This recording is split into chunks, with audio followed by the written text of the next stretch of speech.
ગુજરાતની આ ગરવીલી ધરતી બાલાસિનોર ગામના આંગણે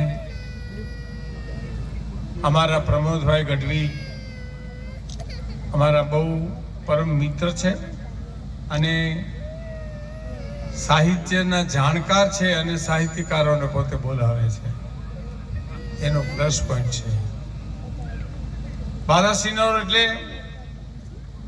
અમારા જુનાગઢના પાજોદ દરબાર રૂસવા સાહેબ, એનું સંભાળનું મને યાદ આવે છે અચાનક. હા, એને એક શેર તમને સંભળાવી દઉં. દોલતનું અભિમાન જગતમાં જે મિથ્યા કરે એને કહેજો રૂસવાથી મુલાકાત કરે. વાહ વાહ. આવો જાજરમાન દરબાર રાજવી અને કવિ પાછા, અને ઈ તમને નવાઈ લાગશે કે અમૃત ઘાયલના ગુરુ થાય પાછા. અમૃત ઘાયલ છે આપણા કવિ, એના ગુરુ પાજોદ રૂસવા સાહેબ બાલાસિનોરનું એની યાદી એની સાથે સંકળાયેલી છે. અમને ખબર છે ખાસ એવા